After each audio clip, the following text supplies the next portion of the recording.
Nassif Hassan Mugera. That's my name. And we have the very first guest on this show is none other than Steve Katende Musula. Hi everyone, I hope you're having a very wonderful day. Hope everything is working out. You know, in life we face a lot of challenges, a lot of difficulties, but yeah, take heart, nothing lasts forever. Things change anytime, any minute. Like you can be broke today, tomorrow you rich. You can be stressed today, tomorrow things are gonna change. Right. So don't be down, just keep up. And I know, as long as you're watching this show, your life is not gonna be the same, because we're going to speak life. We're going to speak wisdom. Right. This is not just one of these other shows like where people coming and they just come and talk rubbish. Right. We're gonna be speaking real stuff. You understand? Yeah. This is truth without emotions. So don't get your emotions. Just put your emotions aside. Let's speak truth. Let's learn. And let's move forward. Right. Yeah. And the reason we're going to be interacting with people like this is we are normally trapped into scenarios that we hardly know how to get out of. Yeah. And we're going to be getting a bit of insight. We might be educated a little bit and also get a bit of enlightenment on whatever issues we may have in life. You know, the Bible says something like, seek wisdom, and in all your search, seek understanding. So you need knowledge, you need wisdom in life to move on. Like if you don't know nothing, yeah, and then you teach what you know to your kids or to someone, what are you going to be teaching them? Which means that you need knowledge. Right. Everything that we in life, as we live in life, everything that you see today, it's because you have to be knowing something. So just get knowledge, and you're gonna move on. Okay. The very first question on this show, because on so many occasions, people do not know what purpose is. Yeah. And there's also a saying that whichever person is born into this life and steps foot into this life, they must have a purpose. Yeah. What is is there any truth to that kind of narrative? In fact, it's not just any truth, it's the whole truth. You know, nobody came on this earth by mistake. God does not produce, or God does not create people without a purpose. God is not a waster. So which means like every person born on this earth, as long as you are human and you are born, you have life, you're living, there is a purpose to your life. So how can I explain this? Like everything on earth has a purpose.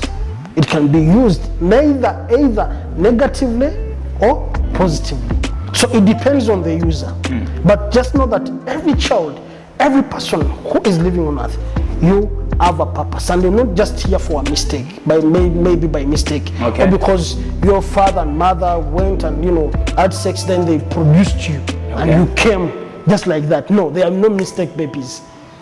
So how do you, as a person,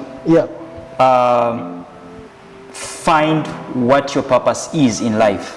I think most of the times, for example, like me, most of the time there are things you grow up loving to do.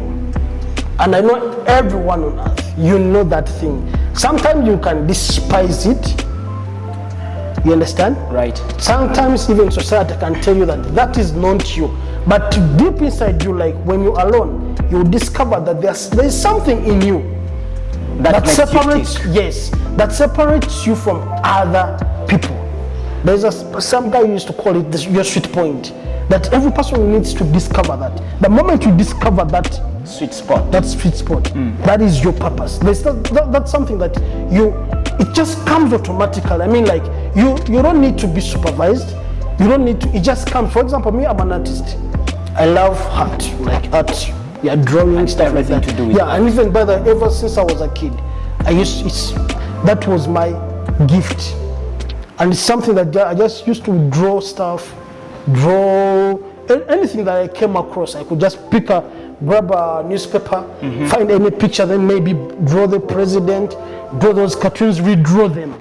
So I have been like that. Even when I was studying, I knew that this is me. In fact, you don't need to wake me up and tell me. Even if you wake me up at 2 o'clock at night, I can just wake up and I just say, okay, I can draw it. So that has been your passion since childhood? Yes. When did it come to your attention that this is me, this is my passion, this is in my DNA? Like, yeah. Okay, I remember an incident when I was still young. There were those plastics. You know those plastics. Those years brought back. They used to draw. There was a picture of what? Sylvester Stallone. You know, right. I know he's one of our Rambo. Rambo. Yeah, he was one of our childhood stars. So I grabbed it once, got a pencil, went into my school book, and I studied. Like, I just ended up drawing exactly that picture. Then my mom saw it. So she, as mothers are naturals. Mothers are like, they bring love. It's very hard to find a mother who brings you down. So when she saw it, then you are the best artist. So whenever visitors came, she used to tell them, oh, that one, if you try him, he's very good at drawing. So was it at that very moment when you found out that that is your true purpose in life? Yeah. You know why I say that? All other boys were busy, like running around, playing soccer, playing football. I discovered football wasn't my gift. Yeah. It wasn't my passion. Other kids used to run around, maybe try to pretend like they are movie actors. My passion was always like on drawing. So I knew exactly that this is me. Okay. I was in primary school by the time, but I discovered that, okay, but when I grew up, I want to be an artist. And by the way, that was in my head. Even when I went to university, it's what I pursued. At what age was that? Because if you had that kind of understanding, you said it came to your attention that when you grow up, you had to become an artist, right? It means it was that very moment that you knew that you had to capitalize your talent and turn it. That moment awoke a giant in me. In fact, it just made me realize that this is what I was born to do. Okay. I was a child, but there was nothing I loved to do than drawing. So I knew this is me from that moment. Okay. And I pursued it. Even in high school, I had some other students that used to go to school with. Most of them had the passion. They said they wanted to be a doctor. Another one had, a lot of us wanted to be presidents. Other people are dreaming of being presidents. I just wanted to be an artist. And it was always in me. Okay. You understand? That's how I picked that, that gifting. So I started working upon it. And I want to tell you something else. Like, the main thing, it's good everyone has a gift. But how does your gift help others? That's the main important stuff, you understand? That's the important, like, you need to know. Is it also a driving factor towards you pursuing your gift? If you discover that your gift, God doesn't give you gifts for your own sake. No. Your gift is there to serve other people. To help other people. So if it only depends, it helps you, that is not a gift from God. Profound. You understand? That's not a gift from God. Like, every gift that you are born with, everything that you discover that, okay, I was born to do A, B, C, D. Just ask yourself, how are the people around me gonna benefit from that? I think, that story is entirely on you. Yes. How would you advise or explain, I don't know the right word to use, the context to use, but there may be someone out there who is gifted at something. Let me talk about myself. Yes. Because I passionately love basketball. Yeah. But looking at myself, I'm not a very physical guy. Yes. I'm skinny, as you can see, and I'm short. So what advice would you give me? Should I still go and pursue that gift? Yeah, most people think like to gain from basketball, you must be at the field. No. You understand? You can be a designer You can, I mean, like you make clothes, basketball clothes. Okay. Start up a shop that sells basketball stuff.